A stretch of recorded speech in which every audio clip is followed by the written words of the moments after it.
Hi, this is Ms. Gooding. I want to show you guys my classroom. Starting out, I want to create a safe environment for all of my students. As they come in the door, I have materials for them to pick up. They know that we're going to be working on things daily. There's also a space as they're walking out the door for them to turn in their assignments and also self-assess. So they tell me if they got it, if they feel confident they can teach it, they almost have it, or no, they didn't get it. This gives me a quick check for understanding so that I can quickly assess how students did for the lesson. I also have a turn-in box for homework as they walk in as well. I set up my board configuration so that students can also see what we're learning for the day, why we're learning it, and how they will know they've learned it, so what the assignments are going to be. This is usually, or always, student-friendly language so they can understand what they are supposed to be getting out of the lesson. I keep important information on the board also for tutorials, or if there are meetings or extracurricular activities that they can attend to. I also keep lots of anchor charts around the room that refer back to previous lessons, so students always have a visual check to see what we've done before, and I create them based on the TEKS. So if we're learning about themes, I create student-friendly language to let them know what exactly I want them to get out of the lesson. For writing, I have editing and revision checklists that they can always refer to, expository essay do's and don'ts, checklists for what to keep in, and then also anchor charts about different strategies. I almost always have some sort of student work up on the board so that students can actually be learning from each other. Right now we're working on STAR prep, so they've got STAR vocabulary visuals that they've created. And I keep the week's weekly assignments up so they can check and see if they were absent, they know what we're going to be doing, they know everything that needs to be turned in for the week, and that will be graded. Part of our classroom culture is that I align all of the students' work to what their goals are. So at the beginning of the year, I have them create their short-term and long-term goals, and we put them on a tree that they can refer back to see, are they working towards their goals? Are they needing to work harder? Are they maybe needing to change their goals or rethink them? So that's an important part of the classroom culture. I also focus a lot of our work on executive functions and growth mindset. So we use this as part of the classroom management strategy. I tell them we're not just working on reading, but we're working on sustaining our attention or paying attention even if there are distractions or you're bored. Also starting tasks, time management, perseverance, keep going, planning. These are all keys to success for my students, and I tie them into the lessons and the activities. There are things that I want them to know that regardless of how they're working and what their abilities are, they can always work hard to achieve whatever success looks like for them. So I try and make it a very individualized environment for students to learn. We've got a huge classroom library with lots of different options for students, from graphic novels, different reading lexile levels, magazines. We do independent reading time every day, so I like to give them a lot of choice. There's a lot of different levels, different subjects, different topics, and I ask students for suggestions, so I'm constantly upgrading and changing this as the year goes on, also according to what students' interests are.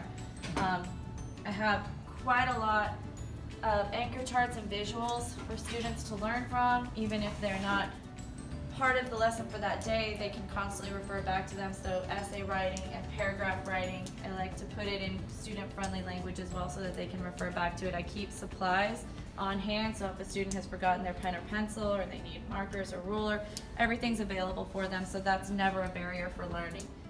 We also have class computers in case someone's unable to charge their laptop or they don't have access, but we have lots of opportunities for use of technology in the classroom as well. More books and reference materials for students to look at. We also have reference books that I put out that give students different opportunities for learning. So everything that we've learned before I keep in anchor charts and reminders that they can always go and look back to for all the lessons that we've done before. Visuals about themes. This is one thing that we go back to all year to let us know that there are topics and ideas that are present everywhere in the world. They're present in our lives and lives of people across the world. And each one of us are individuals, but it all comes together to create a global community, a classroom community, a school community, and that our lives are more connected than we sometimes see. So we also connect this to the things that we read, the texts, the books, even video clips, even things in the news. I keep our daily activities up on our PowerPoint for the day. Students know what is expected. Also with regards to electronics, we use electronics a lot. So I like for students to know, yes, you can have your cell phone out, yes, you can have your laptop out, but make sure you're using it appropriately. And then there are times when we need to put our electronics away. Visual reminders constantly on the smart board. They know what to do when they get here. They have the timer that will be displayed, the activities and agendas for the day, PowerPoints. I have more reminders about things that we've learned so that students can constantly be learning even if they're just looking around the room. They have a huge word wall for transitioning that my students can use while they're writing, and they can just look, maybe I've used the same word a couple of times, how can I say that differently? What else could I say? What do I need to say if I'm trying to use a time sequence word, or another way to say but or also, or for example. So they have a reference that they can use when they're writing to help connect their ideas. And on our wall, on the other side, I have our social contracts that the students created telling me the words that are important to have a good learning environment. Each one of the students helped to come up with these words for the class, and they signed it at the beginning.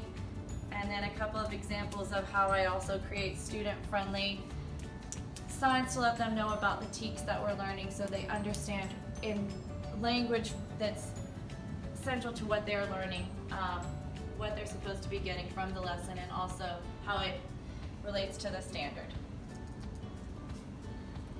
Finally, I have boxes where they can go if they have missing assignments or they need extra credit. I have work in there that they know they can always go and grab, and more references. And then on my last two walls, just a couple of reminder posters to look back to about different literary terms, different grammar and parts of speech, and reminders about the day. And that is my classroom.